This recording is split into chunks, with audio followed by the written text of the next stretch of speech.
కుటుంబ కలహాలు కానీ, ఇబ్బందులు కానీ, అనారోగ్యాలు కానీ, ఎవరైనా దిష్టి పెట్టడం వలన కానీ, ఎవరో తెలవక నిమ్మకాయలు వేస్తారు.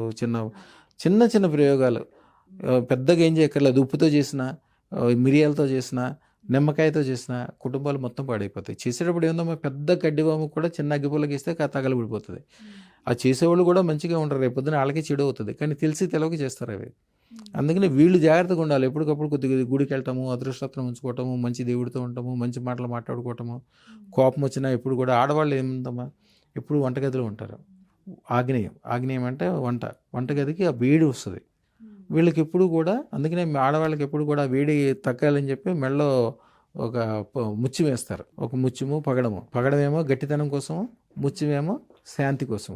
అది కొద్దిగా ఎప్పుడు జాగ్రత్తగా ఉండాలి. నేను ఇప్పుడు అందరికీ చెప్పేది ఏంటంటే, మీ ద్వారా పొరపాటును కూడా భార్యాభర్తలు ఏమన్నా వస్తే కూడా ఒకళ్ళకొకళ్ళు అనుకోవద్దు. ఒకళ్ళకి ఒక రకమైన దాంట్లో సమర్థత ఉండొచ్చు.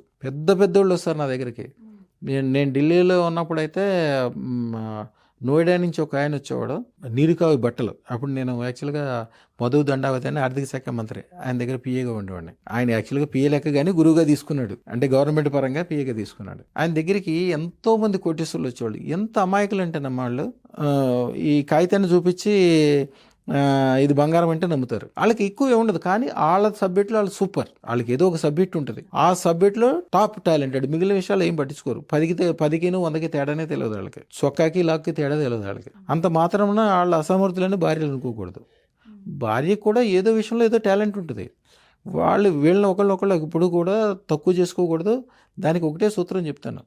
మీ భర్త కింద పడ్డాడు అనుకోమా, అబ్బా భలే పడ్డావు అని సంతోషంగా మాట్లాడాలి. కానీ నువ్వు ఎప్పుడే కింద పడతావు, నువ్వు ఎప్పుడు ఎట్లాగా చేస్తావు, ఎప్పుడు కూడా నిందించకూడదు. పిల్లల విషయంలో ముఖ్యంగా, పిల్లల విషయంలో ఎప్పుడు నువ్వు తప్పు చేస్తున్నావు అది ఇది అని కొట్టకూడదు. చదివితే చదువుతాడు, లేకపోతే లేదు. చదువుకున్న వాళ్ళు ఎవరైనా వీళ్ళ గొప్పవాళ్ళు ఎవరు, వీళ్ళు భారతదేశంలో కానీ బయట కానీ ఎక్కడ కానీ టాప్ మోస్ట్ లెవెల్లో ఉన్న వాళ్ళందరూ కూడా ఎవరు కూడా చదువుకున్న వాళ్ళు కాదు. నా శిష్యులు ఎంతమంది 1,00,000 కోట్లు దాటిన వాళ్ళందరూ కూడా ఎవరు చదువుకున్న వాళ్ళు ఎవరు లేరు. ఏదో ఒక టాలెంట్ ఉంటుంది. ఎప్పుడు కూడా పిల్లల్ని తల్లి మెచ్చుకోవాలి. వాడు అల్లరి చేసేవానికి బడి చేసేవాడు అల్లరని ఎంజాయ్ చేయాలి. పెద్దయ్యాక చేయమంటే చేస్తారు వాళ్ళు, చిన్నప్పుడే కదా చేసేది. అంతే. ఇప్పుడు కూడా పాజిటివ్గానే ఉండాలి. భార్య భర్తను అనకూడదు, భర్త అయితే భార్యని లక్ష్మీదేవిలాగా చూసుకోవాలి.